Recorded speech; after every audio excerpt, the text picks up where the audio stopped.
Salve, salve pessoal, sejam todos muito bem-vindos a mais um episódio do Eslim Podcast. Desde já deixe seu like neste episódio para o YouTube entender que o conteúdo é relevante e encaminhar para mais pessoas.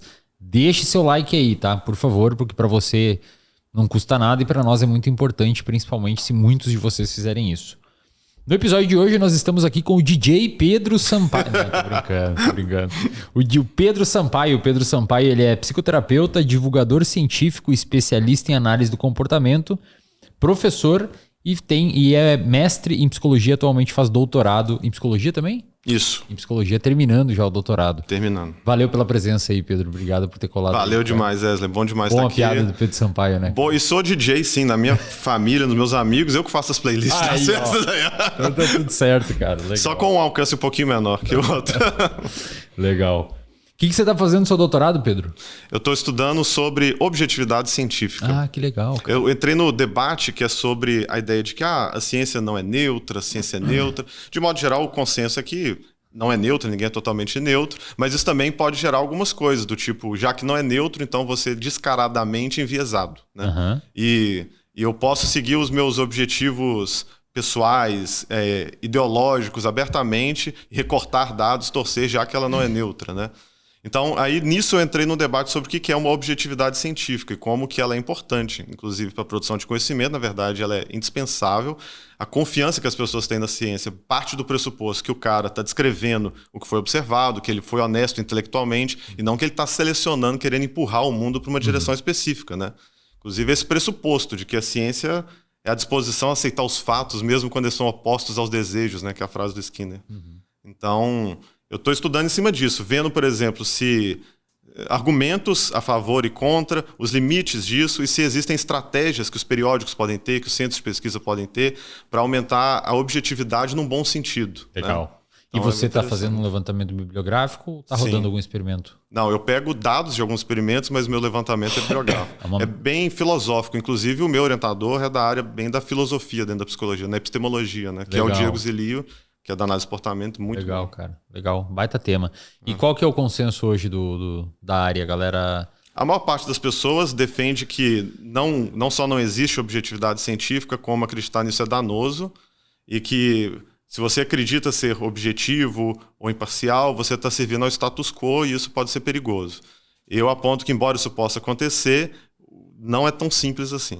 E que os próprios periódicos esperam um nível de objetividade. Tanto que você tem que colocar lá a declaração de conflito de interesse, se você tem conflitos de interesse. Você tem revisão por pares para evitar algumas coisas. Replicabilidade, para acreditar que pessoas diferentes vão chegar aos mesmos resultados. Então, tudo isso são sinais de que a objetividade é importante para a produção de conhecimento científico. É que a realidade, ela acho que seria meio que uma só, né? Em várias áreas, pelo menos, a gente consegue constatar que a realidade é uma. Essa TV ela tem tal altura, tal tamanho, independentemente da régua que usar, se a régua for adulterada ou não. Tem esse debate, né, na filosofia, que é a visão realista versus tem a pragmatista e vários outros. Existe alguns instrumentos dentro da ciência que tendem a tentar fazer com que a realidade seja vista da forma mais, sei lá, pragmática possível, né? Revisão por pares, replicabilidade e o escrutínio dos pares depois que o paper for publicado. Isso. A gente fala muito na clínica do ensaio clínico randomizado, né, por exemplo, e ele tenta ter todos esses cuidados e também, por exemplo, fazer o teste quando é possível. No caso da psicologia, não é possível fazer um duplo cego nem nada disso. Mas em vários testes a gente busca também para evitar vieses e todas as medidas que evitam vieses, ou seja, que aumenta a confiabilidade daquele dado, porque não é o pesquisador confirmando uma coisa que ele quer, ou indo atrás da fama dele, ou empurrando o mundo numa determinada direção, mas que é confiável aquele dado. E a confiabilidade da ciência é a coisa mais importante, tanto que gerou um problemão na época da pandemia, porque as pessoas não confiavam mais na ciência, achavam que aquilo eram cientistas querendo empurrar o mundo numa determinada direção, seguindo agendas específicas, gerou tudo isso. Quando a galera diz que não tem objetividade, eu sei que esse não é o tema do podcast, mas só para terminar, quando a galera diz que não tem objetividade, seria uma visão mais política assim, do assunto, no sentido tipo, vamos empurrar para esse lado a pauta? Também. Tem nuances dentro do debate, né? Mas o que é muito popular na psicologia, em parte da filosofia, é a ideia de que todos têm interesses políticos, principalmente ideológicos, alguns pessoais e tudo, mas que há interesses políticos e que as pessoas são controladas por isso. Então, quando, por exemplo, no debate que a gente vai ter hoje de genética, ele é muito criticado porque se defende que isso é produto de uma cultura de pessoas neoliberais e que estão defendendo isso com interesse de defender valores neoliberais. Tem um livro muito famoso da Susan McKinnon, que é uma antropóloga e pesquisadora, em que ela chama Genética Neoliberal, eu acho que ficou o nome em português.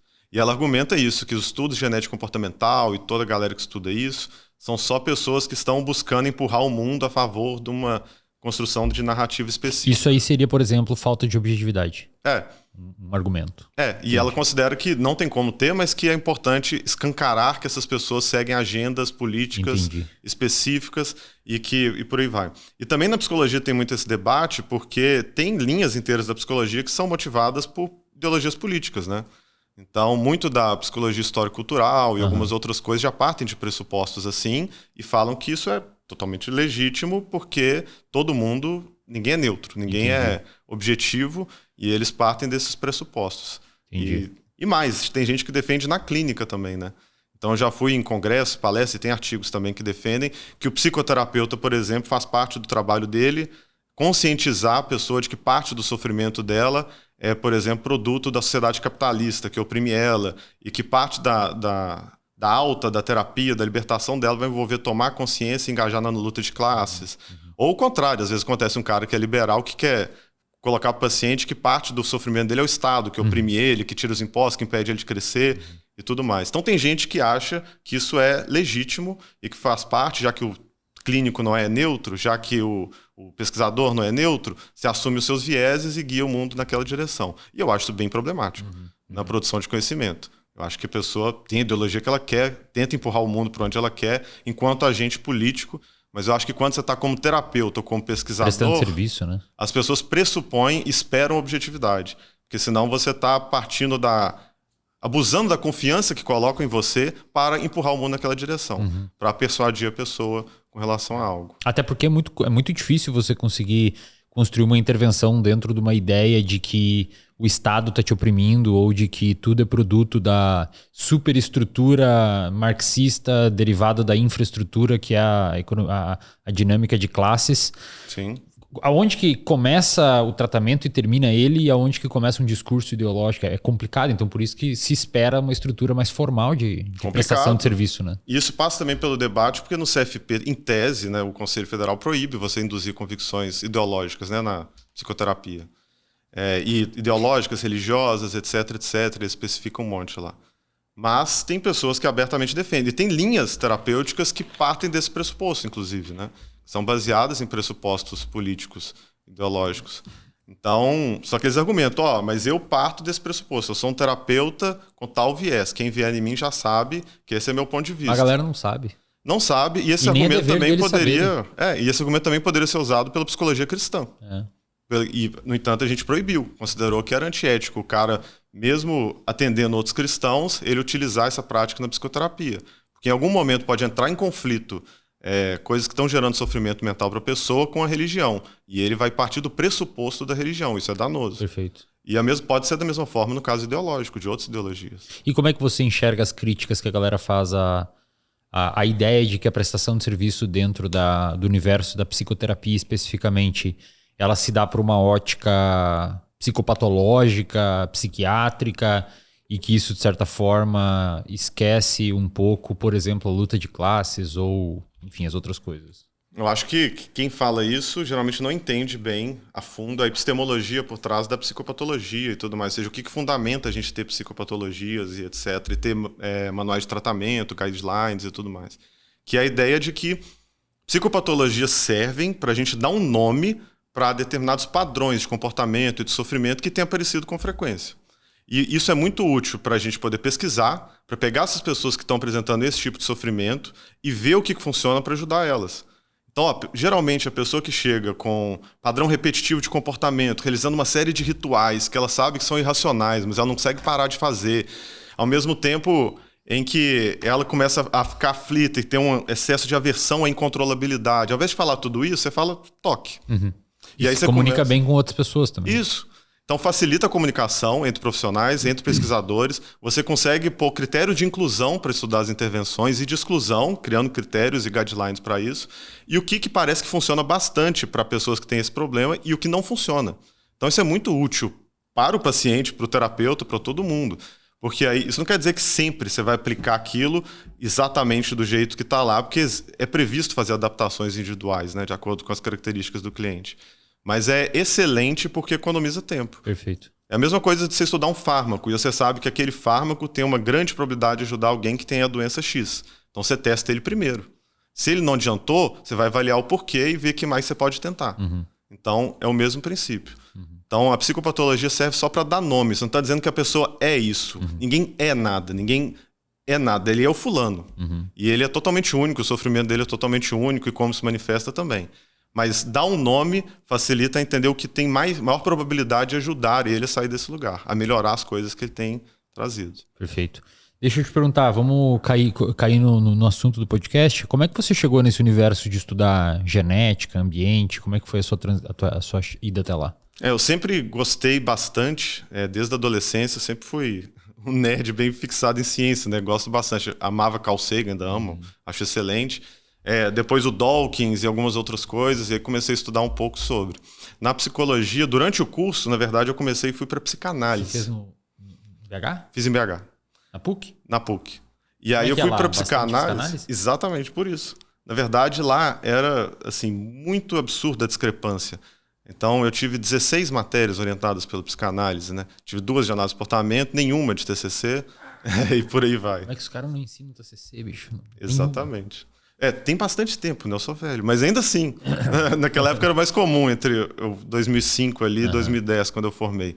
Mas ainda assim, já era vastamente aceita no mundo como a terapia mais eficaz, né? Exatamente. Então, eu fui para psicanálise, em parte por isso, em parte porque eu achava que ela era mais fácil de dialogar com filosofia. Eu amo filosofia também. Então, eu acabei indo no começo do curso, até quase o final do curso, mais para isso. E no final, fui para análise de comportamento. Porque eu comecei a frequentar um grupo de estudo de análise de comportamento, só para poder fazer o pessoal da análise de comportamento frequentar o meu grupo de estudo de psicanálise.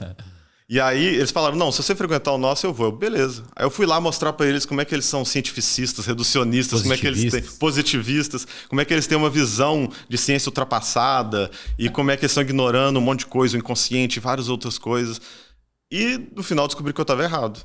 À medida que eu ia estudando e vendo, eu cheguei à conclusão que se eu for intelectualmente honesto, eu tenho que admitir que eu estou errado, que eu estava atacando um espantalho da análise de comportamento, que não era de fato o que eles estavam dizendo. E aí fui para a análise de comportamento, que acaba sendo quase o oposto da parte genética, porque a análise de comportamento foi muitas vezes acusada de tábula rasa, né? De ignorar a genética. E era uma coisa que eu via, só que aí, assim que eu fui para a análise de comportamento, eu comecei a estudar uma área que chama biocomportamental, em que o pessoal começava a fazer um link de questões neurológicas e genéticas com a análise de comportamento. Eu me interessava bastante.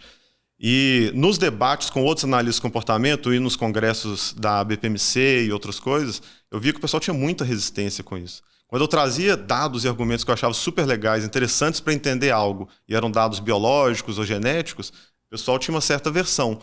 Eu falava, embora na teoria, em grande parte do que a gente lê, eu não acho que a análise de comportamento seja nada tábula rasa, tem pessoas um pouco inclinadas a isso, que estão meio avessas a isso, né? E eu acho isso um mal.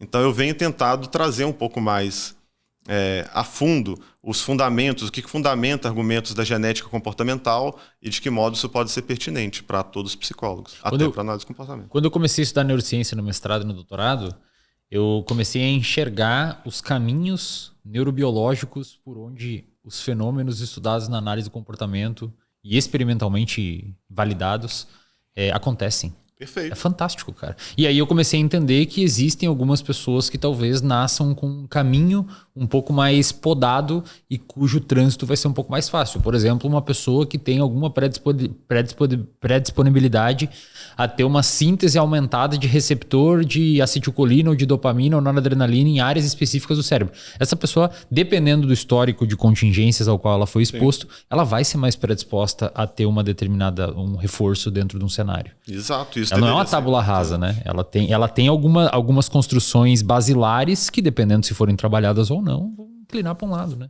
Perfeito. E Inclusive o Tábula Rasa tem um livro do Pinker, né, com esse título, e um dos principais alvos dele é análise do comportamento e o behaviorismo. E eu acho que o Pinker é um pouco falacioso no livro, ele distorce algumas coisas, exagera. Eu até escrevi um texto sobre isso, é de 2011, em que eu escrevi num blog, então de maneira bem humorística, eu coloquei lá, Charlatões Intelectuais, parte 1, Steven Pinker. E aí eu coloquei, eu não acho o Steven Pinker charlatão, acho que ele tem muita coisa excelente, mas como eu achei que ele estava sendo meio falacioso em alguns pontos, eu fiz algo meio polêmico, um título polêmico para demonstrar porque que eu discordava. E eu acho ainda que estudar e compreender genética tem uma relevância muito grande. Então o que você falou, por exemplo, da neurofisiologia do que a análise de comportamento demonstra experimentalmente. Porra, isso é incrível, é muito legal. E isso é complementar, né? Mas muitas vezes quando você chega e explica isso, a pessoa fala, não, isso aí não explica nada. O que adianta? Eu vou falar que o fulano tem ansiedade, fobia, porque fica hiperativado o sistema X e acontece tal coisa, e o hormônio Y. Não é por causa disso, é devido ao condicionamento respondente. Eu falei, é devido aos dois. Exatamente. Um não anula o outro, são níveis de explicação diferentes. Perfeito. Né? Então, você pegar o pequeno Albert, no experimento clássico lá do Watson, né, que ele fez o bebê passar a ter fobia de um ratinho, né, fazendo pareamento estímulo.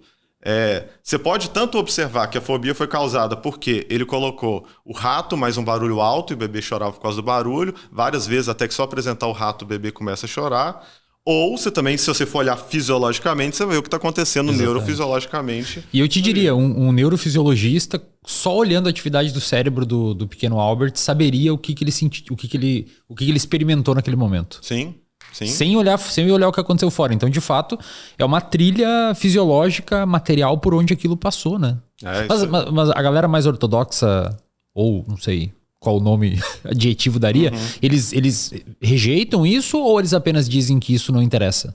Dizem que não interessa. Tem um fundo de um argumento plausível aí. Tem um argumento que eu acho que é interessante. O principal é de que para o psicólogo isso não é o mais pertinente. E talvez tenha um fundo de plausibilidade. Porque o psicólogo ele vai ser ambiente do seu paciente, ele vai intervir sobre as variáveis ambientais. Né? Então, o que ele quer compreender é em qual contexto aquele comportamento ocorre e o que mantém ele, quais consequências, reforçadores, punitivos e por aí vai. Qual que é a história que produz isso e o que ele faz para poder modificar. Então, se o pequeno Albert está com uma hiperativação do sistema X ou Y e hormônios A ou B, para ele é relevante. Ele sabe que o que produziu foi aquele pareamento estímulo e para resolver você faz a dessensibilização sistemática daquela forma. Então, quando você fizer o pareamento, o condicionamento e ele passar a ter fobia, vai acontecer a hiperativação e quando você fizer a dessensibilização, ela vai parar de acontecer.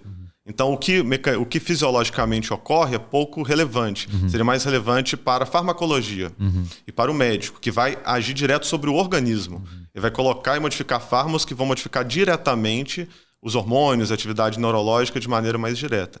Enquanto que o psicoterapeuta age enquanto ambiente. Então, essa é a parte mais ou menos pertinente. Só que eu acho que isso não resolve tudo. Não acho que o debate tem que parar aí. Porque um dos pressupostos de qualquer psicoterapia e da análise do comportamento é avaliar a linha de base do sujeito. Porque o que é reforçador para mim não é reforçador para você. Né? Eu posso gostar de chocolate, você não. Eu posso gostar de cerveja, você não. Tem gente que gosta de ser tocado e carinho, tem gente que tem aversão e por aí vai. Então você não pressupõe as mesmas coisas, a análise do comportamento sabe disso muito bem. E você não pressupõe também a mesma sensibilidade. Tem pessoas que são muito hipossensíveis, nada sensíveis a algumas coisas, e hipersensíveis a outras, né? Isso acontece. E essa é a linha de base do sujeito, e a genética entra muito aí. A genética vai influenciar muito certas predisposições, a sensibilidade inata do organismo, né? E eu acho que essa é a principal função, inclusive, do estudo da genética para a psicologia. Ela vai explicar muito bem como é que aquele organismo tem certas sensibilidades que aumentam a probabilidade, diante dessa estimulação, ele ir para o caminho X ou Y. E isso é bem relevante. Então, por exemplo, você está trabalhando com um sujeito lá que tem amusia. Devido a uma condição neurológica, ele é incapaz de discriminar notas musicais, tons musicais. Não importa o que você fizer, ele não vai aprender. Você tem que levar isso em consideração. Senão você vai ficar dando murro em ponta de faca num organismo que não tem a capacidade fisiológica de poder discriminar aquilo. Não adianta você fazer qualquer tipo de treinamento. Ou em outros, mesmo que não chegue a tanto extremo, a pessoa tem uma sensibilidade muito alterada para algumas coisas. No espectro do autismo, por exemplo, é comum ter uma hipersensibilidade auditiva, de alguma coisa sensorial, mas auditiva é das mais comuns. Né? É importante ele pressupor isso para ele poder trabalhar, porque a linha de base dele é diferente de outros sujeitos, né? Entender todos esses mecanismos, eu acho... Mas a galera daí behaviorista não argumentaria que existe uma crítica semelhante à neurofisiologia? Que você não está agindo nos genes, você tá... Como assim? No caso, você comentou que uma das críticas do behaviorista para a neurofisiologia é que você não está agindo no organismo da pessoa, você está sendo no ambiente dela, né? Isso. Isso não valeria para a parte dos estudos em genética? Eles criticam também os estudos genéticos por isso.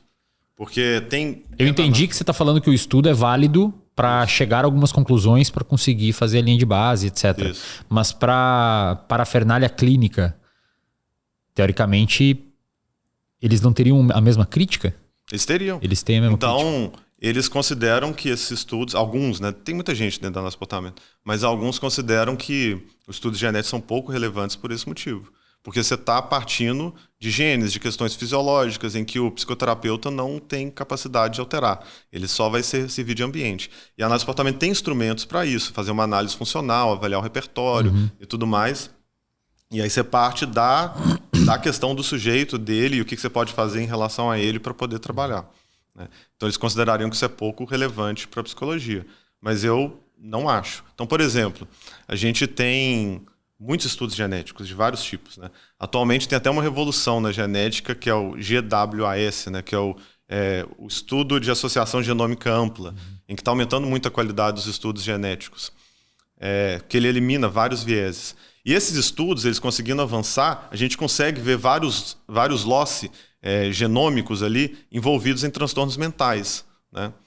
Ao ponto que é possível, e é bem plausível que no futuro breve, a gente consiga saber que pessoas com determinadas características genéticas vão ter uma probabilidade altíssima de, por exemplo, esquizofrenia, transtorno afetivo bipolar e tudo mais.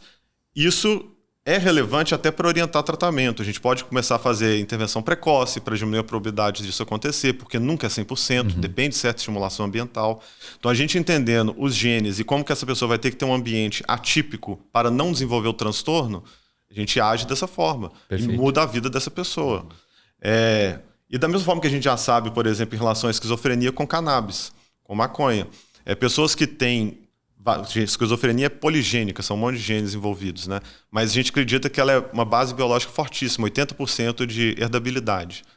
E a gente sabe que pessoas que têm os genes lá da esquizofrenia, usar cannabis é risco altíssimo para elas, porque pode desencadear crises, né? Então, muitas das primeiras crises têm a ver com o uso de drogas, ou uma experiência muito emocionalmente intensa e tal. E essa reação que ela vai ter peculiar, que vai mudar a neurofisiologia toda dela, muitas vezes para sempre, ainda mesmo que consiga estabilizar com medicamento, outras pessoas sem esses genes não têm quando usam cannabis. Então, aí você já sabe que essa pessoa não vai poder usar. Você vai ser muito enfático e fazer de tudo que essa pessoa... Esse não está dentro dos halls de experiência segura para ele poder ter. São seguros para outras pessoas, mas para ele não. A galera faz isso com o teste do pezinho, né?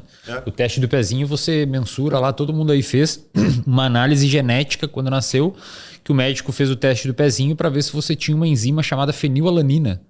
Na verdade, é a enzima que degrada a fenilalanina, que fenilalanina é um aminoácido que é presente nas proteínas.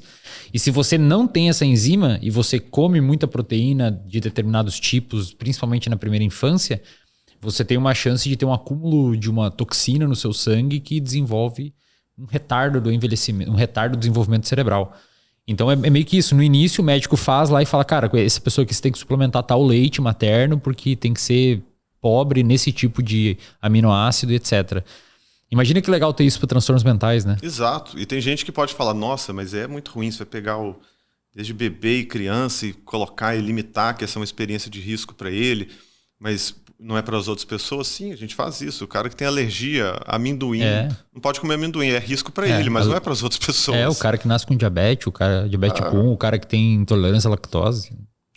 Aí se ele quiser comer amendoim ou se a pessoa com os genes de esquizofrenia quiser fumar maconha, fuma, mas é o risco que ela está correndo significativo de gerar um problema grande para ela. Exatamente. Então, e esse conhecimento é importante, é útil, e até para guiar intervenções. Então, por exemplo... determinadas intervenções para o transtorno do espectro do autismo são diferentes de determinadas intervenções para a pessoa que tem esquizofrenia, já que a gente mencionou, né? que vão funcionar. E é importante a gente saber o que a gente está trabalhando ali. E muitas vezes a esquizofrenia só toma forma final, né, depois da crise, depois que acontece na adolescência ou no começo da vida adulta, geralmente. Mas já faz diferença se a gente já souber o que biologicamente está ocorrendo ali, que não é autismo, e sim um quadro que eventualmente vai ser de esquizofrenia, e fazer intervenções que funcionam para isso, do que ficar dando murro em ponta de faca.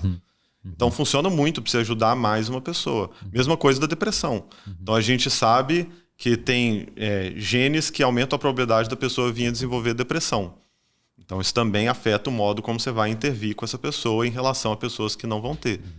Então acho que com o tempo o caminho, inclusive, vai ser muito esse. Você pegar pessoas com determinadas características genéticas e intervenções, terapias que ajudam mais as pessoas com aquelas características. Isso não quer dizer que só quem tem aqueles genes tem um transtorno, né? Então, depressão é parcialmente influenciada pela genética, mas muito ambiental também. Acho que desses que você citou até agora é mais ambiental. Essas assim, né? Porque bipolaridade tem um peso biológico grande, esquizofrenia, autismo, todos esses. TDAH também. Uma sobreposição enorme, inclusive, de genética. Isso. Né? O TDAH, inclusive, os estudos dele ficavam entre 70% e 80% de herdabilidade, né? Só que aí, quando veio o GWAS, nesse estudo genômico amplo, ele não encontrou essas correlações tão grandes. Encontrou uma correlação muito pequena de alguns genes específicos, alguns loss, cada um com efeitos minúsculos, mas que todos somados lá previam em torno de 20%. Né, da variação de TDAH da pessoa que tem TDAH ou não, essas mudanças genéticas. E ele, por enquanto, é o meio mais confiável. Então, a galera ainda não sabe se foi devido a um problema de viés de outros tipos de estudo com gêmeos e algumas outras coisas, ou se ainda vai avançar mais nesses estudos genômicos para poder ir. E faz algum sentido, porque o TDAH tem um polimorfismo muito grande, ele varia muito, né, o que ele é e como que ele funciona. Até então, a manifestação, né, ela é bem diferente. A manifestação Deixa eu te perguntar, cara, quando você está clinicando, esses conhecimentos que você tem em genética e em neurociência e neurofisiologia e tal, eles são úteis para a tua clínica, na prática? Eles são. Eu não diria que eles são os principais, né? Nem de perto. Os principais têm a ver com instrumentos clínicos, claro, que a gente trabalha e tudo.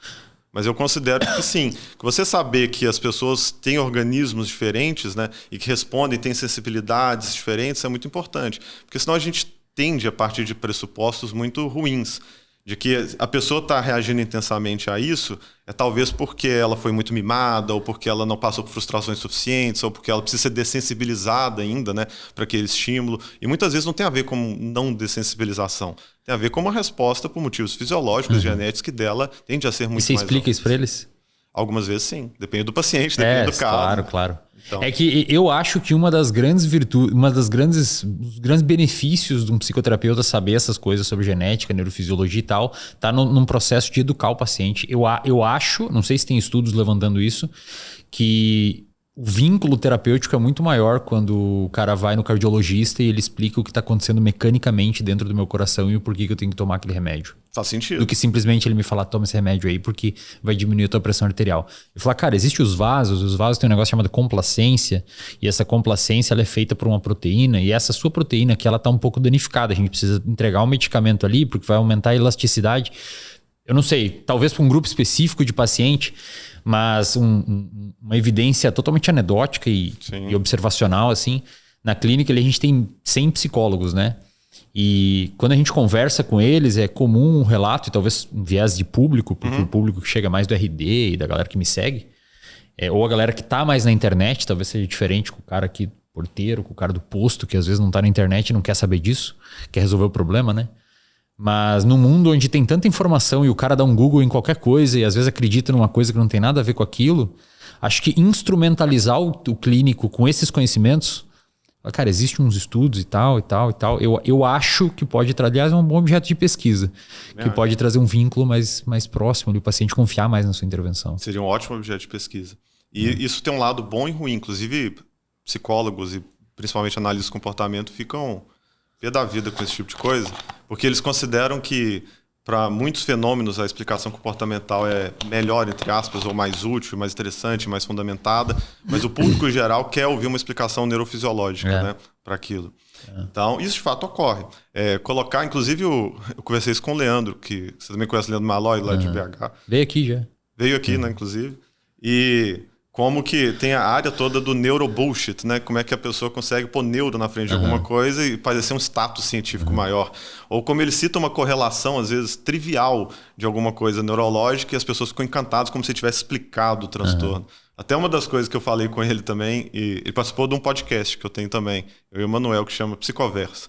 E aí eu falei com ele lá que ele é o grande culpado pelo motivo que todo mundo fala na internet hoje, fica repetindo que TDAH é um problema é uma disfunção executiva. TDAH é uma disfunção executiva, é um transtorno biológico porque ele é uma disfunção executiva. Só que isso não explica nada. Função executiva são muitas coisas. E disfunções executivas são muitas coisas. Falar que o TDAH, ele mas isso não quer dizer nada. Isso não diz muita coisa, né? Então, e ele riu, falou que realmente, porque ele contribuiu muito, né, para o estudo de funções executivas. Ele é um dos grandes nomes no Brasil, né? Então, e realmente, aquilo sozinho não dá. E as pessoas consideram que isso é melhor. Então, qual que é o ponto positivo? Em alguns casos, para alguns pacientes, pode ser muito importante ele entender que o que ele está passando não é uma frescura, não é um fruto do modo como ele foi criado necessariamente, ou só isso, mas que o organismo dele está funcionando dessa forma. Né?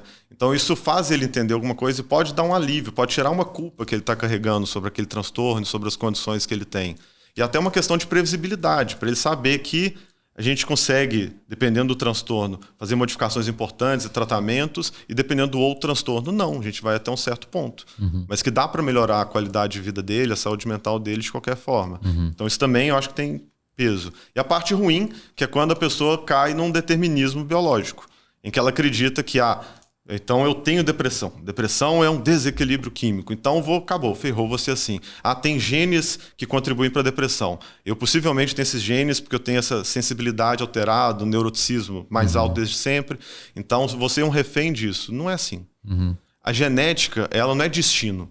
Ela não determina para onde a pessoa vai. Ela determina de onde a pessoa parte. Ela determina uma sensibilidade inicial. E isso influencia, sim. De onde ela parte, influencia o caminho que vai, né? Mas não mostra o destino. Né? Então a parte ambiental tem um peso monstruoso, principalmente nesses, como depressão e tudo. Você já viu os estudos do Avshalom Caspi? Quais que são? Avshalom Caspi é um cara sim, que é o de 2003, que fez o da serotonina. Ele fez vários, na verdade. Ele acompanha aquela corte neozelandesa, se eu não me engano, ou dinamarquesa, desde 1970, mil bebês nasceram, né? E ele herdou essa corte e os caras continuam indo para lá cada 2 ou 3 anos fazer os exames. E ele publicou, na época, os caras chamavam, ele fez o da serotonina e fez também o do MAO-A, monoamina oxidase A. E a galera achava que existia o gene do guerreiro, o pessoal saiu até no The New York Times e tal. Então, se você tem um polimorfismo na enzima monoamina oxidase, que para quem não sabe degrada monoaminas, dopamina, noradrenalina e adrenalina, você tem necessariamente um comportamento antissocial, né? Uma psicopatia, do que popularmente é chamado. E aí a galera começou a ficar louca, querendo saber se o filho ia nascer com aquilo ou não. E enfim, a galera começou a explorar, inclusive comercialmente, isso, né? Isso, que foi chamado de gene do guerreiro, gene da agressividade, e algumas outras coisas. E ele mostrou que é verdade que a pessoa que tem aquele gene tem uma predisposição maior a ter o comportamento violento, inclusive muitos estão presos, mas desde que a pessoa tivesse um trauma na infância. A pessoa tinha que sofrer um trauma na infância, um abuso, alguma coisa. Sim. Então isso é um exemplo que, de fato, a pessoa nasce com uma genética, mas a interação com o ambiente vai ser importante, né, para aquilo dali. Não, e esse é um dos problemas. Inclusive, os estudos dele sofreram um baque grande. Teve em 2019 uma replicação dos estudos dele sobre serotonina, estudos genéticos, e não conseguiram replicar, não encontraram relevância na amostra. Mas como é que replicaram? Tinha outra amostra deles? Tinha uma outra de 1.000 pessoas? Não sei se houve, acho que houve a amostra até maior, inclusive. Mas foi 2019, depois eu posso pegar e te mandar também. Me manda, quero ver. E aí isso gerou uma coisa que, então não existe essa correlação, esse peso genético tão relacionado à serotonina e tudo mais no caso da depressão. E muito da explicação da depressão, que era muito focada na questão serotoninética, hoje já não mais. Mas ele não mostrou para depressão, acho. Acho que a serotonina que ele mostrou também era para agressividade. Não, porque teve um dele também sobre depressão. Sobre a serotonina, basicamente uma mutação em receptores serotoninérgicos, né? Mas para depressão? E que aí os estudos sobre depressão depois, de 2019, um estudo genômico muito grande, não encontrou o mesmo peso lá. Entendi. Em relação a isso. Né? E aí, eu sei que para depressão tem várias coisas, né? Os estudos genéticos hoje falam que a serotonina estaria mais relacionada à ruminação, né? A dopamina mais relacionada à anedonia, e por aí vai. E vários outros hormônios que parecem ter uma correlação forte com sintomas depressivos, mas não é só um ou outro, e nem nada assim. né? Mas que aí isso não rolou. Só que aí depois o GWAS já encontrou algumas correlações de novo, já encontrou algumas coisas. Então, esses estudos, e isso que é importante as pessoas entenderem, né? Que tudo depende do modo como você faz, o recorte que você faz, a metodologia que você utiliza, a replicação que você utiliza, o grupo controle, várias outras coisas assim. Porque, historicamente, os estudos genéticos eram muito feitos com base em analisar a herdabilidade de pais e filhos, e principalmente se você conseguisse gêmeos monozigóticos, e melhor ainda se for gêmeos monozigóticos separados no nascimento, né? Porque aí você teria um controle maior ambiental, crescer em ambientes diferentes, e se é muito provável que um tenha uma coisa e o outro também, seria um grande indício. Só que isso também tem críticas, também tem limitações metodológicas grandes. Por exemplo, quando você faz estudo em gêmeos monozigóticos, tem exatamente os mesmos genes, mesmo DNA, separados no nascimento, você pressupor que eles têm ambientes diferentes é errado. Mesmo morando na mesma casa. Não, mesmo se eles forem separados no nascimento, morando na mesma casa também, né? Eles não têm necessariamente ambientes diferentes, eles podem ter semelhanças ambientais, né, importantes, e que influenciam a manifestação de determinados genes, influenciam determinados comportamentos. Então, por exemplo, uma coisa legal de ilustrar isso é pessoas altas tendem a ter maior traços de extroversão. Não tem nenhuma relação direta aí, mas é indireta, social. Porque pessoas que são mais altas tendem a ser melhor tratadas socialmente, a ser mais confiantes, a passar mais confiança. Então ele tem uma probabilidade um pouco maior de ser extrovertida. Mas se você fosse pegar os genes, talvez você achasse de gene da altura correlacionando com extroversão e falasse que então esse é o gene relacionado à extroversão. Mas não é. O ambiente está mediando esse tipo de relação. É só a altura e aquilo está ocorrendo. Isso já aconteceu até em estudo com galos, né? Tem uma população de galináceos lá que a galera acreditava que achou o gene da dominância dos galos. Conseguiu isolar e os galos dominantes todos tinham aquilo, os que não eram não tinham, né? E só muito tempo depois descobriram que, na verdade, aquele gene modificava a cor das penas do galo. E que, baseado na cor das penas, as pessoas interagiam diferente com o galo. E que se você tivesse um galo com aquela cor sem aqueles genes, acontecia a mesma coisa, ele virava dominante. Então, aquele gene não era de dominância, era da cor das penas. Então, essa interação gene-ambiente é muito complexa, né? E isso vale para a depressão. Então, mesmo que ele tenha alguma alteração em receptores dopaminérgicos, serotoninérgicos e tudo mais, ele, mediante certa estimulação ambiental, vai ter uma alta probabilidade de ir para um caminho X de depressão ou não ir e tudo mais. E não só isso. Entra aí também questões epigenéticas. A gente sabe que, devido a determinadas experiências de vida, pode acontecer modificações que vão silenciar ou ativar alguns genes, né? Isso não é tão gigante, mas é presente em vários casos. A gente sabe também de coisas pré-natais, na barriga da mãe, que influenciam. Então a gente teve a questão da fome lá na Holanda, né? Que foi uma coisa que gerou muitos estudos pré-natais, em que a gente sabe que bebês que estavam no 3º trimestre, durante um período em que as mães passaram fome, tiveram 19 vezes maior probabilidade de ter problemas metabólicos na vida adulta. Cardiovasculares, né? Isso. Então isso é muito alto, é gigantesco. E não foi genético, foi pré-natal, né? E isso alterou o metabolismo delas na vida adulta. E não só isso, tem muitos outros casos disso, né? Tem um estudo de gêmeos bem famoso. Na verdade, eu não encontrei o estudo publicado, mas eu encontrei o relato do autor em um livro. Eu não lembro o nome do autor também. Minha memória é ruim para essas coisas que eu leio rápido. Que é os 2 gêmeos que foram separados na Guatemala, salvo engano, não lembro. E um foi morar na Segunda Guerra, um foi morar na Alemanha e outro ficou morando na Venezuela, salvo engano, no Equador. E aí na vida, e eles eram gêmeos iguais e geneticamente idênticos. Só que um foi criado numa família associada ao movimento nazista e outro foi criado numa família judia. E na idade adulta, os 2 se reencontraram, isso já depois que acabou e tal, a Segunda Guerra, etc. E um era judeu e um não era nazista, né? Porque, enfim, mas ele foi simpatizante, inclusive participou dos movimentos de nazistas mirins que tinham lá na Alemanha. E aí os pesquisadores relataram algumas coisas. Eles relataram que... Primeiro, eles faziam algumas coisas parecidas. Tipo assim, os 2 gostavam de botar... mergulhar bolacha no café para comer. Os dois tinham uns tiques de falar umas coisas diferentes.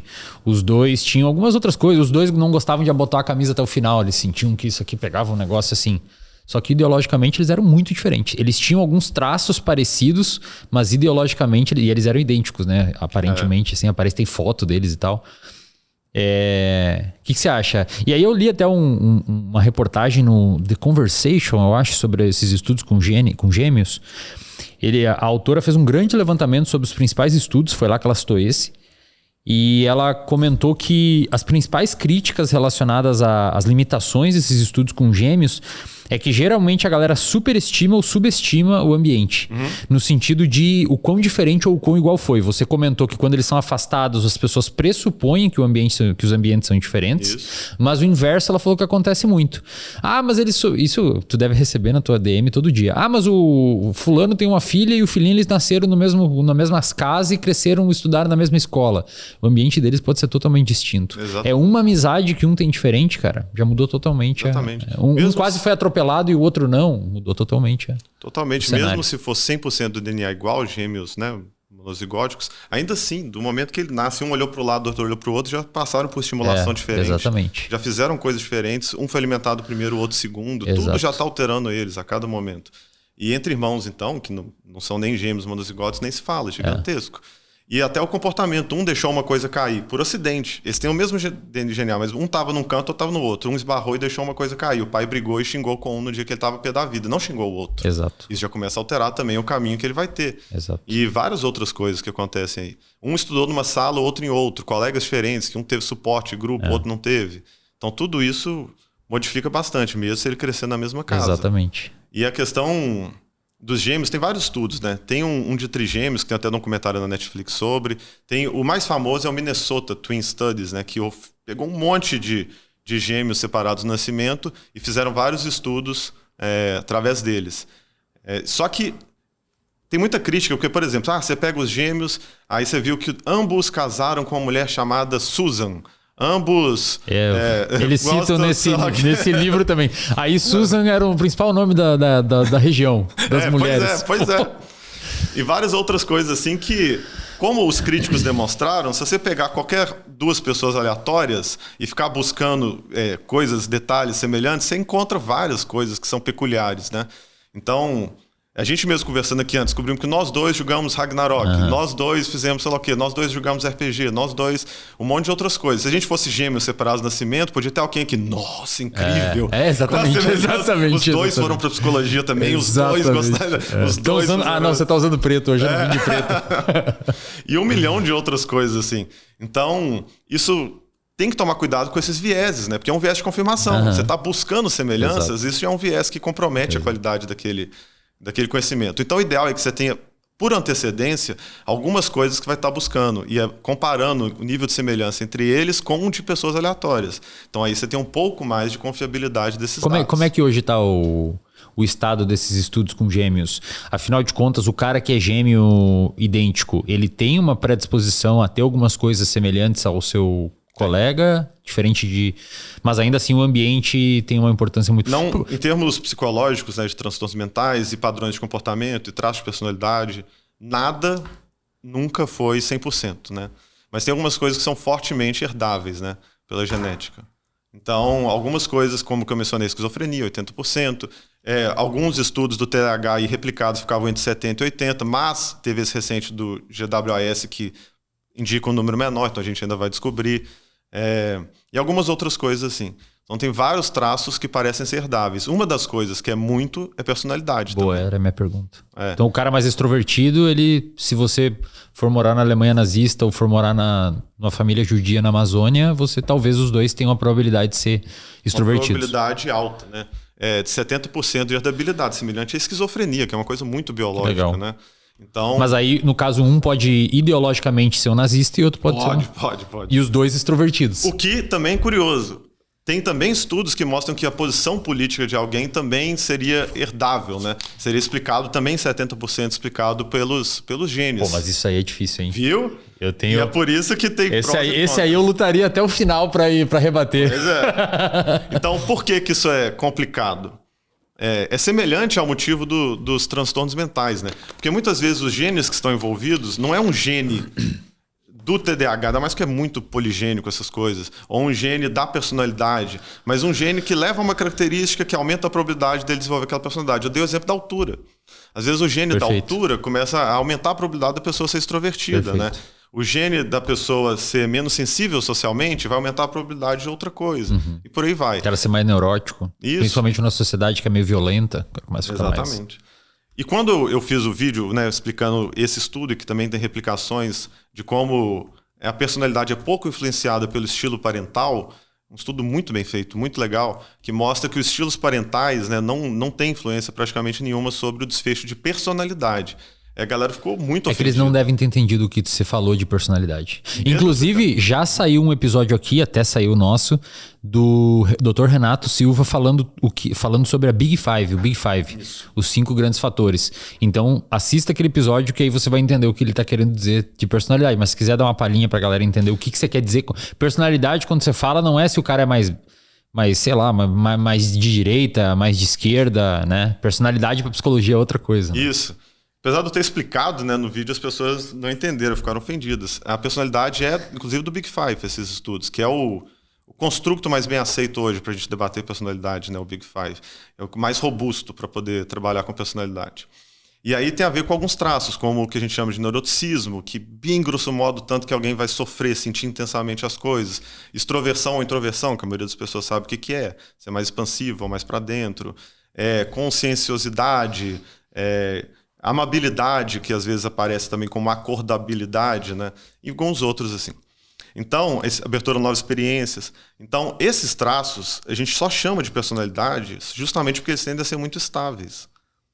As pessoas não deveriam ter ficado chocadas que isso é bastante genético, porque a gente só chamou isso de personalidade porque todos os estudos mostravam que eles tendem a ser muito estáveis. A gente deliberadamente pegou 1 milhão de características das pessoas e achou algumas que alteram muito pouco. E a gente deu nome para elas. E se essas alteram muito pouco mediante a história de vida, era meio óbvio que elas tinham um peso genético muito grande. Né? Então, esses traços de personalidade têm um peso genético muito grande. Tem uma influência, nunca é 100%, de novo, mas tem uma influência genética muito grande. Então, por exemplo, neuroticismo, essa coisa que eu falei de sofrer intensamente com as coisas, né? Tem um peso genético grande. A pessoa vai passar por certa experiência que ela vai sentir de maneira muito intensa aquilo, e remoer e tudo mais, e tem uma influência genética. E dentro de cada traço tem subcoisas também, categorias menores. Né? Dentro da questão de abertura a novas experiências também. Né? A pessoa pode buscar mais o contato social e sofrer menos com rejeição social e com algumas coisas e ter menos dificuldade. Então isso aumenta a probabilidade dela também ser extrovertida, né? A pessoa que começa a ter experiências novas e tudo mais, aumenta a probabilidade dela ser progressista e não conservadora e algumas outras coisas assim. Então tem várias relações indiretas aí que são muito genéticas. Então o que o estudo mostrou foi que se o pai cria ele do jeito X ou Y, os pais criam ele do jeito X ou Y, ainda assim é muito mais influente os genes, né? A herdabilidade, não os pais biológicos e os genes e os traços de personalidade estáveis, do que o ambiente que ele foi criado e o estilo parental tem um peso muito pequeno. Então, isso é muito coerente, são dados muito robustos. Então, isso não significa que o cara que tenha, por exemplo, mais abertura à experiência, e isso é um traço genético que pouco será influenciado a sua manifestação será pouco influenciada pela criação dos pais. Isso não significa que a criação dos pais não pode influenciar para que lado essa abertura para a experiência vai. Pode ir para, sei lá, usar um monte de droga, pode ir para ler um monte de livro ou gostar de aprender um instrumento. Tipo, a abertura para a experiência é geneticamente dado, mas para onde você vai direcionar esse carro, talvez a criação dos pais tenha uma influência importante. Tem, igual eu falei. Acho que é isso que a galera não sacou, né? A criação dos pais tem uma influência gigante sobre o ser humaninho que vai sair ali. Ele só não tem uma influência tão grande sobre a personalidade. E quem é pai costuma ver isso, né? Que o filho ser introvertido ou extrovertido não tem tanto a ver com o que ele está fazendo, mas parece ser dele, desde sempre ali. E não é que isso nunca vai ser modificado, que é outro mito, né? A personalidade é uma coisa que nunca muda. Não é verdade. É só um traço estável. Tem uma probabilidade menor de ser modificado em relação às outras coisas nossas. Mas pode. Então pega uma pessoa que é bem extrovertida, mas ela passa por bullying repetido, por coisas, ela é punida repetidamente. Cada vez em casa também ela tem pais muito abusivos e tudo mais. E só quando ela está muito quieta e muito para dentro é que ela consegue evitar a punição e conseguir algum nível de interação social e reforçamento. ela vai ter um padrão que vai ser avaliado como introspectivo, né? Ela não vai ser extrovertida, vai ser introvertida. Pega uma pessoa que poderia ter um neuroticismo menor, mas que passa por uma história de sofrimento que deixa ela extremamente sensível a várias coisas diferentes, tem vários gatilhos, né, ali acontecendo. Ela vai apresentar um neuroticismo maior. Então isso tudo pode acontecer mediante certas experiências, principalmente experiências extremas, intensas e contínuas também, e podem modificar esses traços de personalidade. Mas tende a ser estável por todos esses motivos. Mas vai mudar tudo. A criação vai fazer se seu filho vai ser mais educado ou menos educado, se ele vai ser mais culto ou menos culto, o modo como ele vai se dirigir às pessoas, a maior probabilidade do time de futebol que ele vai torcer tende a prever também com a da família, a religião que ele vai ter tem a ver com a da família. Muitas outras coisas são bem previsíveis. A galera não entendeu bem The Reels lá. Isso. E, inclusive, isso leva no ponto que você falou da posição política. Por quê? Beleza, tem estudos, eles parecem ser super bem feitos dessa correlação forte de herdabilidade da pessoa ser conservadora ou progressista, que é o principal preditor aí. Mas é óbvio que não tem genes de conservadorismo e progressismo, são coisas indiretas. Então é possível que parte desse seja uma abertura a nova experiência, que a gente já sabe que tem componentes genéticos. Pessoas com maior abertura a novas experiências têm, de fato, maior probabilidade de serem progressistas do que serem conservadores. E do conservadorismo, parece que tem um que está prevendo bem, já tem alguns estudos, né, sobre, que é a aversão à ambiguidade. Então, tem pessoas que parece que desde bebê começam a ter reações mais adversas, fisiológicas e de desconforto mediante estímulos ambíguos. Por exemplo, ele vai em algo achando que é sólido e é mole, né? Ou o contrário, e aquilo altera. Ou uma coisa que parece ser um cachorro e um gato ao mesmo tempo, algumas coisas assim. Tem gente que tem reações muito intensas de desconforto e tem gente que tem muito menos. Essas pessoas também tendem a preferir categorias muito rígidas e fixas das coisas e uma alta previsibilidade. Né? Eles têm muita dificuldade com imprevisibilidade. Eles gostam de ter tudo muito previsível. E essa pessoa, por essa razão, também tem maior probabilidade de ser conservadora. Porque, não por motivos racionais, obviamente, puramente emocionais, ela vai ter talvez uma maior probabilidade de se sentir desconfortável. Né? Porque ela pode ter aprendido, por exemplo, que homem tem que ficar com mulheres. E aí ele conhece um homem que está ficando com um homem e que está agindo, tendo uma posição sexual que é atribuída às mulheres. Isso gera um desconforto muito grande, que é ambíguo, é confuso ali. Para ele, gera uma sensação íntima de que isso é errado. E não tem nenhum argumento do porquê isso é errado, mas gera uma sensação de que é errado. E da mesma coisa com pessoas trans e várias outras questões. Então, essa pessoa que tem esse desconforto, não quer dizer que ela vai ser conservadora, mas ela vai ter uma probabilidade muito maior de ser. Ela pode não ser. Inclusive, tem pessoas que têm esse desconforto e são progressistas. E nós, no consultório, psicólogos, ouvimos isso. Então, acontece da pessoa defender com unhas e dentes, ela morreria por esses valores de que a pessoa tem o direito de fazer o que ela quiser com outro adulto que seja consensual. Sexualmente é problema dela e ela defende. Mas ela ainda tem reações de nojo e muito desconforto vendo, por exemplo, duas pessoas do mesmo sexo ficando juntas e tudo mais. Então ela tem, mas ela sabe que isso é dela e é emocional e é idiota e não faz sentido, e ela se controla e ela ainda é extremamente progressista nas ações dela. Então, genética não é destino.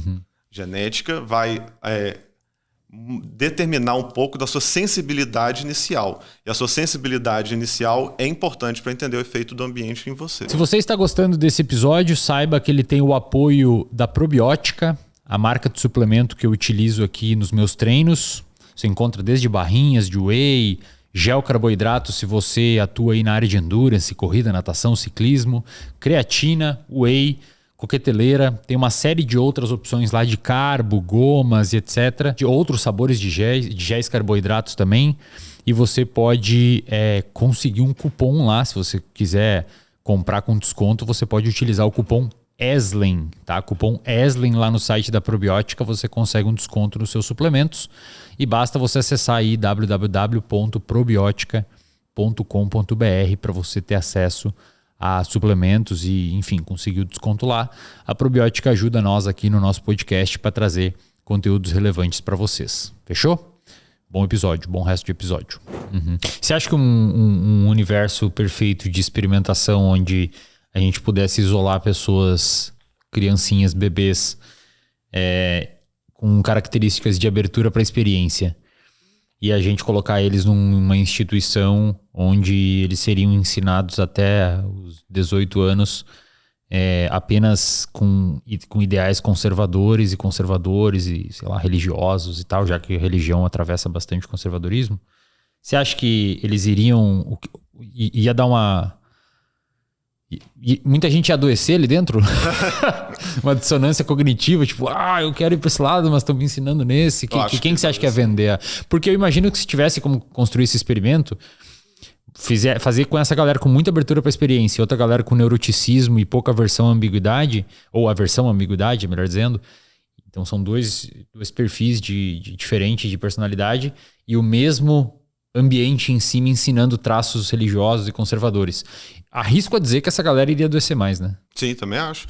Porque o ambiente está empurrando para um lado e a biologia genética dele está empurrando para outro. Seria quase o equivalente a um cara que já tem um pouco de predisposição à obesidade e você dá muita comida hipercalórica. Exatamente. E isso, na verdade, a gente vê que aconteceu. Ambientes muito repressores continuavam produzindo pessoas que arrumavam um jeito de escapar. Que arrumavam um jeito de fazer coisas que aquele ambiente considera errado, mas que ele fazia, encontrava outras pessoas que faziam, ia, e outras pessoas que entravam num nível de sofrimento tão grande que deprimiam, cometiam autoextermínio e tudo mais. Então, isso de fato acontece. E parece que tem um outro percentual de pessoas que se adapta super bem e que funciona e aceita aquilo e cola e vive com uma saúde mental boa num ambiente repressor e controlado e tem aversão à modificação. Gera muita ansiedade essa mudança. Então, isso provavelmente tem muito a ver com essa questão genética. É muita variável, né, cara? Isso que a gente tá falando de 1 ou 2 traços. Imagina todo o resto, mais as experiências que as pessoas tiveram durante a vida. É difícil. É difícil a gente determinar o que vai acontecer. Apesar do comportamento ele não ser previsível, ele é determinado, né? Pelo menos eu acho que ele é determinado. Sim. Ele é determinado por uma série de fatores genéticos, ambientais, de história, hormonais, etc. Só que são tantos fatores que a gente não consegue calcular isso e dizer o que vai acontecer lá no futuro. É mais ou menos o que acontece com a previsão do tempo. Previsão do tempo. É difícil saber o que vai acontecer no tempo daqui 1 ano, 4 meses e 5 dias. Mas algo vai acontecer lá e existem variáveis que vão determinar o que vai acontecer lá. Umidade, vento, temperatura, tempestade solar, etc. Só que a gente não consegue calcular. A gente tenta calcular, mas como está muito longe, a previsão fica ruim. Agora, se for amanhã, a gente já consegue calcular com razoável grau de certeza. Né? Exatamente. É o debate do determinismo versus indeterminismo, né? E que, inclusive, na psicologia também tem muito esse debate, né? A maior parte da psicologia, eu diria que é determinista. Eu acho que não. Né? Você acha que não? Eu acho que não. Porque, a maior parte da psicologia ou a maior parte da análise do comportamento? Eu diria que os principais autores, os grandes nomes... Ah, não. Você está dizendo os nomes. O Freud é determinista. Psicólogos. Não. Ah, tá. Achei que era os em termos de teorias, né, das abordagens. Tá, então, o Skinner é determinista, a maior parte do pessoal da TCC da Neuro, o Freud é determinista. Esse povo todo, eles são muito explícitos ao dizer de que não faz sentido estudar o comportamento humano se houver o livre-arbítrio no sentido ingênuo. Se eu inicio a minha ação aleatoriamente, independente da minha história, das minhas experiências, da minha genética e tudo mais, não faz sentido, não faria sentido isso aí. Então, pressupõe o determinismo. E o fato de não conseguir prever o comportamento tem a ver com a nossa ignorância das variáveis, que sempre vai haver. É meio que impossível você controlar todos os bilhões de estímulos que alguém é afetado a cada segundo, agindo sobre os bilhões de variantes e coisas fisiológicas que ele tem e de todos os indivíduos do mundo. Acho que nunca, em nenhum contexto de ficção científica e supercomputador, será possível prever nesse nível de detalhes. Então, sempre vai ser probabilístico. Baseado em certas coisas, a gente estima que é muito provável que grupos de pessoas, ou em alguns casos indivíduos, ajam de determinada forma. E se for mais próximo, a probabilidade é mais razoável de ser acertada. Exemplo, se a pessoa está numa crise psicótica utilizando droga, a gente tem razoáveis condições ali para tomar uma decisão de intervir com essa pessoa, porque ela pode ter uma probabilidade alta de se machucar, de tirar a própria vida. Exatamente. Agora, a gente não vai fazer isso com uma pessoa que não tá... O cara tá normal aqui, não. Eu tenho que te internar porque talvez daqui 1 ano e 6 meses você tenha um problema. E tem gente que acha que o indeterminismo seria melhor, né? Como ela falou, acho que no senso comum da psicologia talvez seja até bem popular. Porque acha que isso tira a autonomia do sujeito, né? Acha que isso é dizer que ele é um robô diante do mundo e da biologia, né? Mas ele não é um robô diante de nada. Ele inicia as ações tanto quanto o ambiente inicia e a biologia inicia. É tudo interagindo, é uma interação. Atravessados, né? Exato. Ele não é passivo, é interacionismo. O organismo age sobre o ambiente age sobre o organismo. Tem mais uma variável aí, cara, que é um gráfico, eu diria que é um gráfico com Y, X e Z, que é o tempo. Tipo, o que eu fiz ontem tá começo errado. Ontem eu já estaria meio aqui, mas com pressa de terminar. Então, beleza. O organismo age no ambiente, o ambiente age no organismo e tem uma linha Z que está atravessando, que é o que aconteceu nos dias anteriores, né? Isso aí. E em termos filosóficos, eles gostam de ir pro... Não, mas o indeterminismo... A ciência já demonstrou, porque a nível quântico, você pega o experimental e aí é melhor você pressupor que a posição do fóton ou da partícula subatômica é aleatória, isso te permite prever melhor do que se você supor que ela é determinada. Mas isso, mesmo se for indeterminístico a algum nível quântico, isso não diz nada sobre as máquinas mecânicas que somos nós, né? Não tem tanta pertinência sobre isso, né? Mas enfim.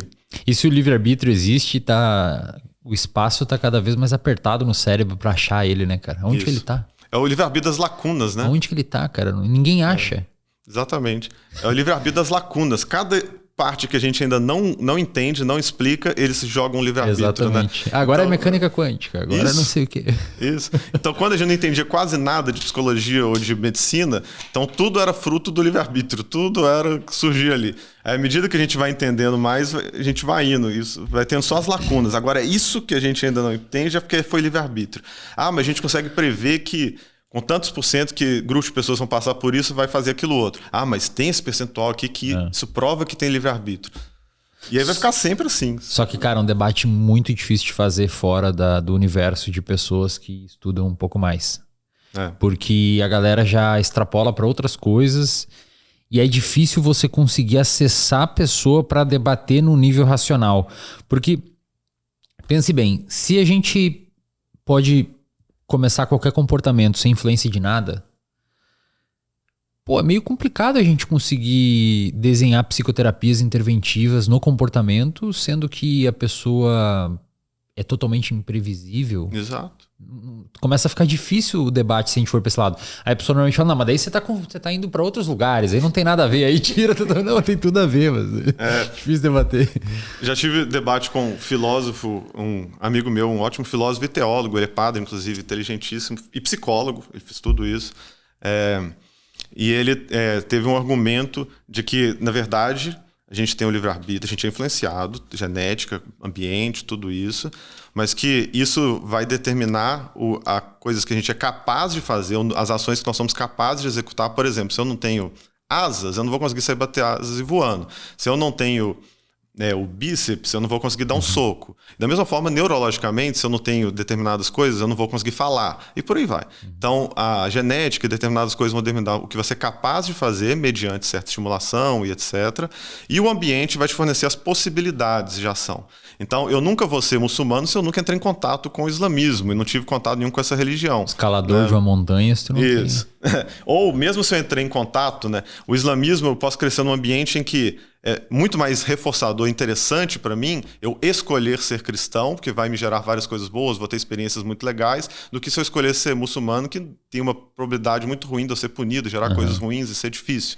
Então, ele vai escolher livremente, mas dentro das possibilidades, o que parece ser mais interessante. Então, a maioria das pessoas vai escolher ser cristão num país cristão, porque parece a possibilidade mais interessante para a maioria das pessoas, e vai escolher livremente ser muçulmano um percentual pequeno, que é quem entendeu que mesmo não sendo tão interessante, é o que ele gostaria ou vale a pena.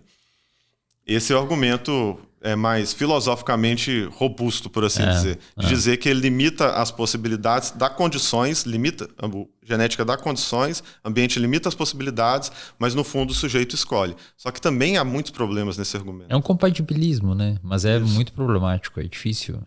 É difícil conseguir sustentar algumas partes desse argumento, dependendo para onde a gente levar o debate. Mas eu acho que a maior parte das pessoas pensa assim. Sim. Acho que é mais para esse lado mesmo. Eles não negam a influência da genética de outros determinantes, mas ainda... É que é difícil, né, cara? Porque o Darwin meio que tirou a gente do centro dos animais e o Skinner tirou a gente do centro do comando do nosso comportamento, né? Pô, também penso assim, o Freud diz que foi ele, né? Mas eu Não, queria mais o Skinner. Foi o Skinner, mais robusto, né? Freud tem lá os seus louros em várias áreas, mas o Skinner, pô, o cara fez um monte de coisa, ele fez quase o ciclo completo, né? Fez a ciência, o fundamento filosófico, fez as técnicas experimentais e uma prestação de serviço ainda. Exatamente. E é por isso que às vezes as pessoas falam, mas você diz analista do comportamento, o behaviorista fala, depende. No sentido de que eu não tenho nenhum apego a priori com nenhuma ideia. Então, no momento em que tiver práticas mais interessantes do que a dela, eu adoto. E é o que eu faço. Eu, como terapeuta, trabalho com práticas baseadas em evidências. E para várias coisas não são práticas que vêm da análise do comportamento. Então, eu adoto aquilo que vai ajudar mais a pessoa que está diante de mim, que está em sofrimento. O exemplo de você falar essas paradas sobre genética, eu acho que é um... Exato. Então, prova, não tem nenhum comprometimento a priori com nenhuma ideia. Mas o único sentido que eu poderia dizer que eu sou analista de comportamento ou behaviorista é porque eu acho que hoje, na psicologia, é a epistemologia que eu considero mais robusta. Então, eu acho que o debate filosófico dela está bem interessante, eu acho que é bem fundamentado. Quando eu debato com o pessoal cognitivo, filosoficamente cognitivista, frequentemente eu confirmo isso, de que as críticas que a análise de comportamento tem ao mentalismo e a outras coisas, circularidade, a maioria eventualmente concorda e vai para o lado de, você está certo, o Skinner está certo, esse argumento é muito foda, muito bom, mas é útil para mim usar esses termos na clínica. É útil para mim falar de módulos cognitivos, é útil para mim falar disso, me ajuda a comunicar mais facilmente. Mas realmente, se você for a fundo, não tem como ser assim, funcionar. Mas daí o argumento dele tá numa esfera de leigo quase, né? De prestação, de conversar com o cara que é do frentista do posto ali e tal. Em termos epistemológicos, ele não tá debatendo, né? Exato. E é isso que eu aponto, que para psicólogos e para termos epistemológicos, eu considero que ela é a mais robusta hoje em dia. Concordo. O que não quer dizer que ela gera as melhores práticas, que é outra coisa. Né? São duas coisas diferentes. Então...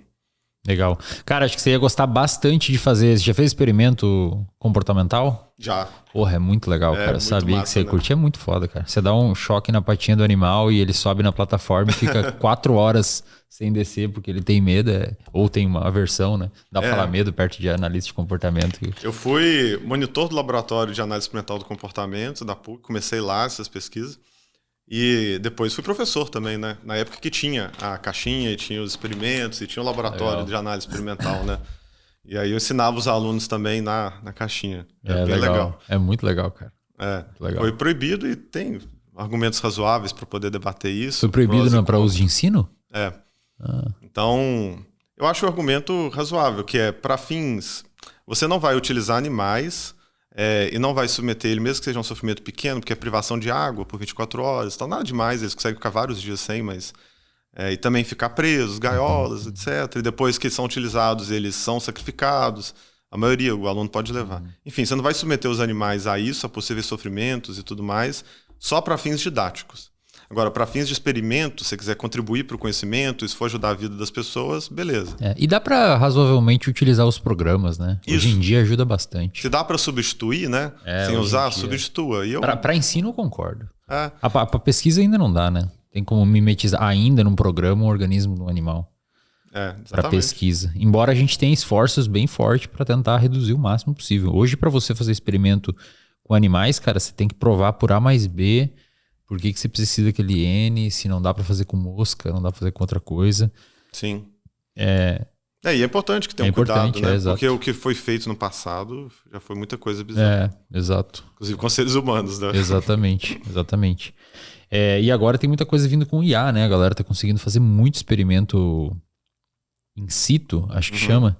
Que é você pede pra IA meio que mimetizar um pâncreas... rudimentar, por exemplo, e o que aconteceria se você desse tanto disso? É mesmo? Não, muito bom. Tá dando pra fazer. Se eu tivesse visto isso, eu teria acrescentado isso. Tá dando pra fazer.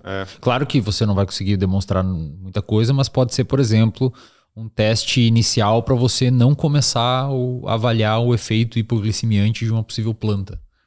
Não passou nem no negócio, que é o super rudimentar que deveria ter passado. Sim. Vale a pena, às vezes, testar em animal, né? Sim. Inclusive, a IA tem muita contribuição nos estudos da genética que a gente estava falando. Porque os dados para você poder trabalhar, por exemplo, com GWAS são monstruosos, é necessário o computador. E para fazer essa análise de dados, a inteligência artificial, nossa, excelente, ajuda muito. Porque são muita coisa, de muitas pessoas diferentes. Então não tem como seres humanos estarem fazendo o grosso desse trabalho. Né? é extremamente importante que tenha computadores e inteligência artificial para poder fazer. Que, inclusive, eu estou lembrando disso porque eu gravei um vídeo ontem, que eu vou publicar amanhã, mas quem está assistindo já foi meses atrás.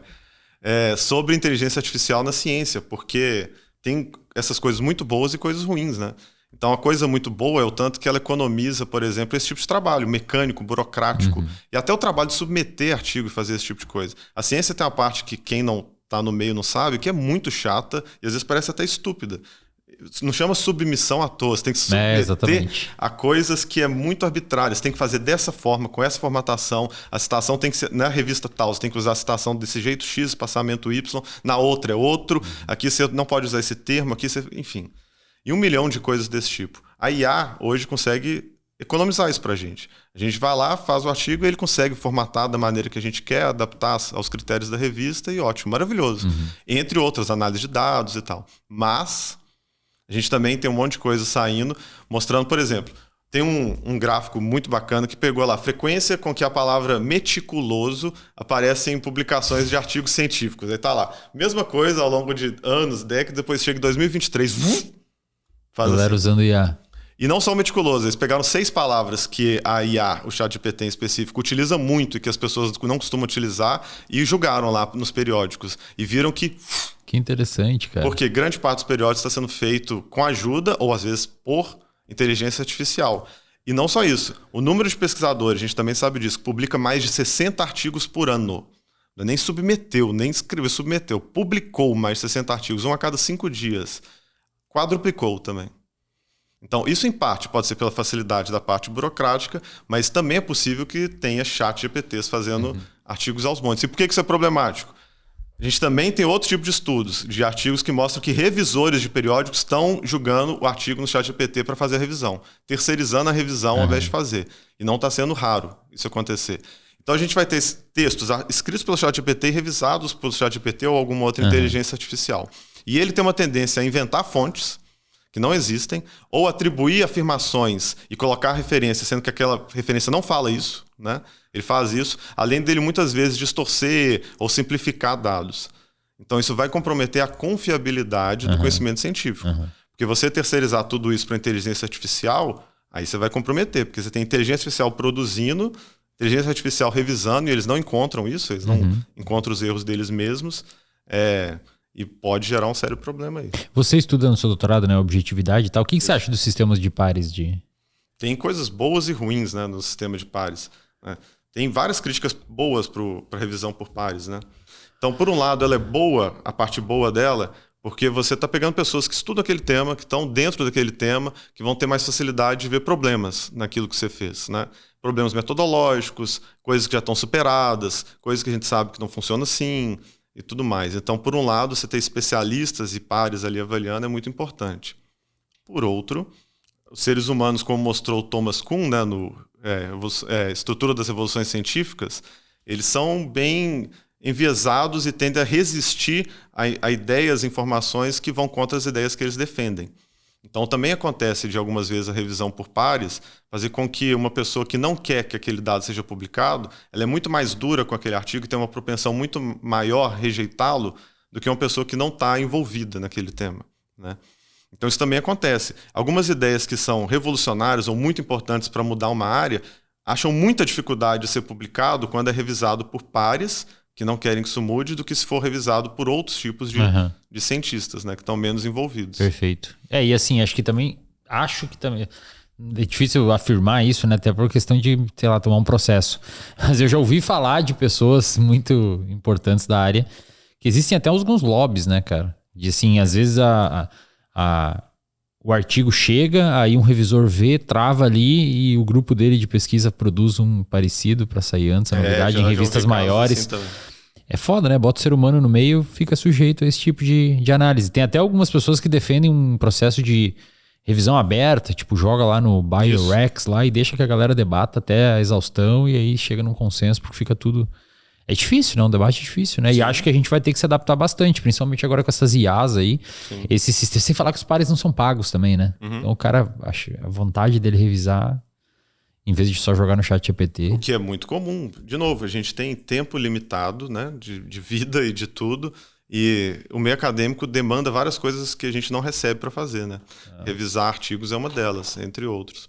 Então, muitas pessoas não vão ter disposição de fazer aquilo minuciosamente. Aí vão fazer meio toscamente. Isso acontece demais. Se falar que você recebe uns papers que nem é da sua área também, né? Recebe também. Recebe também tem isso. Nada a ver lá. E tem muita gente que aceita para botar no Lattes. Isso, e muitas vezes tem coisas que tem poucas pessoas que estudam aquele tema específico. Então, você meio que sabe quem que vai ser que vai receber. Exato. E se aquela pessoa também não recebe, se ela está ocupada ou falou que não pode, vai para alguém que não sabe muito daquela área. Então, de novo, é interessante a ideia de revisão por pares, tem um lado bom que eu argumentei, mas ela não é tão magnífica quanto alguém de fora da ciência poderia imaginar, né? E acho que a galera em geral tem essa visão de perfeição, assim. E não é. A produção de conhecimento científico ela é boa pelo acúmulo e pelo tanto que a gente vai tentando um corrigir o outro e fazer ao longo do tempo, e não pelo mérito individual de cada parte do processo ou de cada pessoa, né? Cara, a gente falou bastante sobre genética e ambiente e acho que as informações ficaram bem... Uma montanha de informação, assim. Se você pudesse resumir para o nosso ouvinte qual que é o suco assim, do episódio, o principal achado, digamos assim, aquela última linha do artigo científico, antes das limitações. Se eu pudesse resumir, talvez eu fazer uma tese, uma antítese e uma síntese, né? A tese seria argumentos a favor da genética comportamental, né? O tanto que influencia. A gente tem estudos muito bem feitos que sinalizam isso. Então, eu mencionei aqui esquizofrenia, bipolaridade, tem coisas do TDAH, embora tenha um outro que talvez questione, mas é muito preliminar ainda. Então, a gente tem coisas que sinalizam possivelmente uma influência genética muito grande de transtornos, né? Estudos que são muito bem feitos com gêmeos monozigóticos, univitelinos separados no nascimento e por aí vai. Por outro lado, a gente tem críticas e limitações a esse tipo de estudo, e elas existem. Então, o que a gente mencionou de ter os ambientes que ele supõe que são diferentes não necessariamente são diferentes. Uma coisa que alguém apresenta geneticamente pode gerar uma modificação ambiental que altera o modo como as pessoas tratam ele, devido ao modo como alguém trata ele, que ele vai desenvolver aquilo. Tem as questões epigenéticas, tem 1 milhão de outras coisas aí que influenciam. Para o psicólogo, inclusive, e aí entra o argumento que a gente mencionou do behaviorismo, a parte ambiental é crucial, porque ele é ambiente para o paciente dele, isso está certo.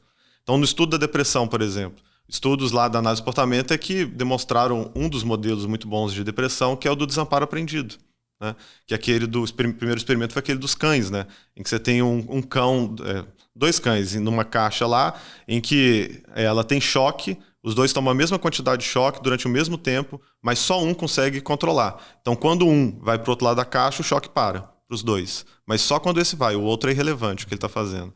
E o cão que está na situação de incontrolabilidade, que ele toma choques, mas ele não controla, toma a mesma quantidade no mesmo tempo, mas não depende do que ele faz, ele entra em desamparo aprendido, que ele fica com todos os sintomas de depressão. E fisiologicamente, a mesma coisa, né? Você vê em relação à serotonina, dopamina, mesma coisa ali.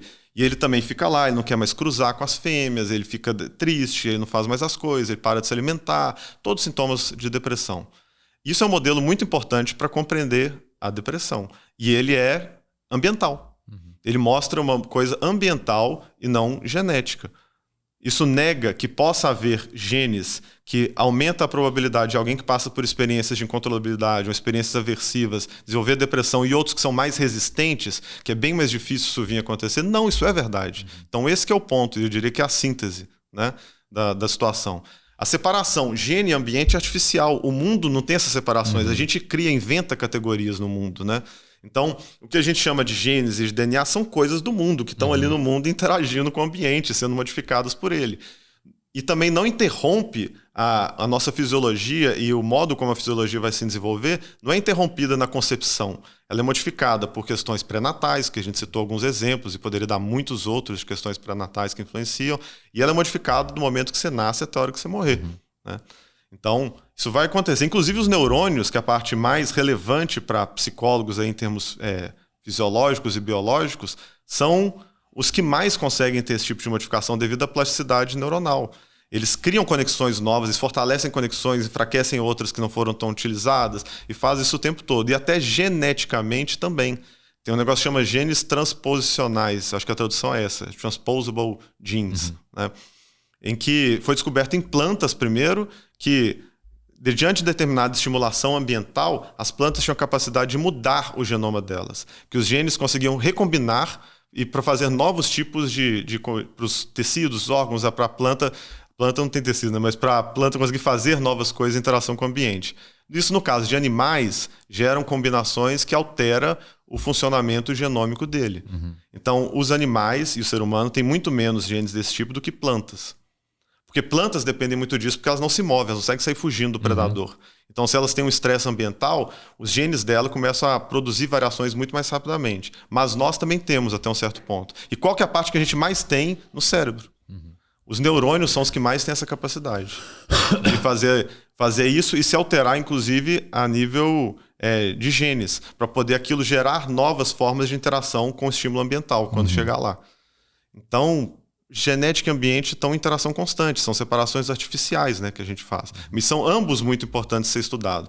Um vai te dar coisas que vão funcionar para a gente poder prevenir transtornos mentais, ajudar mais a pessoa, evitar que ela passe por certos sofrimentos terríveis que ela não vai precisar passar, aumentar a eficácia por intervenções precoces, vai permitir agilizar tratamentos, saber o que funciona para quem tem certas características genéticas e não funciona para quem tem outras características genéticas de transtorno. E, claro, a parte ambiental que o terapeuta faz vai continuar sendo o principal para poder entender quem é aquele paciente, o que ele precisa e como, dado as preferências e características dele, eu ajudo. Perfeito. Então, acho que é uma síntese aí entre genética e ambiente. E acho que a negação de qualquer um dos dois é boba. Também acho, concordo. Estamos na mesma. Deixa suas redes aí, cara. Você está fazendo divulgação científica agora, onde o pessoal pode te achar? YouTube, Instagram? Eu comecei fazendo no meio do ano passado, né, 2024, comecei a postar uns vídeos no Instagram de psicologia científica. Então, o meu arroba lá é @pedsampaio, P-E-D Sampaio. P-E-D Sampaio. Não, P-E-D. P-E-D Sampaio. Sampaio, Ped Sampaio. Muita gente também confunde com o DJ por causa da minha foto. Acho que ela é meio colorida, eu tenho que trocar. Eles olham lá verificar. Bota num aí vai ser mais... No CDJ, cara. Cara, aproveita o hype aí do cara.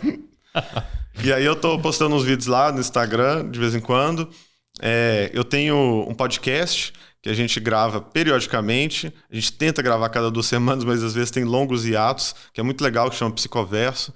Ele é direcionado bem para o pessoal da área psiquiatras, acadêmicos, cientistas, mas algumas pessoas do público geral assistem e gostam também. Mas a ideia é ser tipo conversa de bar de psicólogo.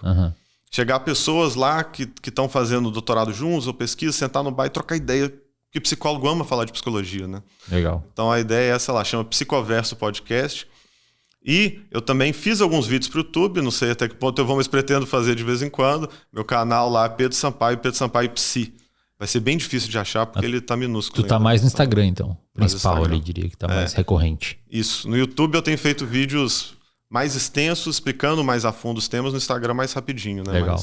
Mais pílulas. Legal, maravilha. Obrigado pela presença aí, cara. Valeu demais, Wesley. Bom demais, cara. Valeu. Pessoal, inscrevam-se no canal. 50% das pessoas que assistem aos nossos vídeos não estão inscritos no canal.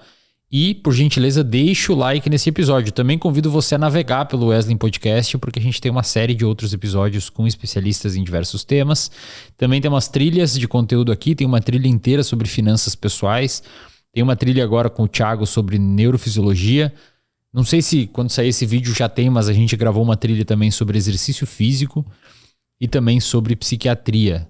Então são como se fossem grandes cursos gratuitos que vão ficar disponíveis aqui para vocês no YouTube, para vocês conferirem sempre que quiserem. E eles são um pouco mais aprofundados, mas o público-alvo é o público leigo. Então fiquem à vontade aí para assistir aos poucos, voltar, revisitar, porque creio que isso pode ajudar aí na sua vida de uma maneira geral. E conheça os outros episódios. Às vezes tem um monte de episódio que você ainda não viu e talvez você goste bastante. Então, os episódios aqui eles não são, digamos que num tema de hype momentâneo. Então, são episódios que provavelmente vão demorar bastante para ficar desatualizados. E sempre que surge alguma coisa nova, agora vamos esperar os GWAS, os genes aí, sair novos estudos, a gente traz o Pedro aqui de novo para atualizar a gente. Mas aí vai pelo menos 2 aninhos aí para ter alguma coisa nova na ciência. Então assistam os episódios que eles são meio que atemporais. Fechou, Sid Nelson? Fechou, então beleza. Valeu, galera. Até mais.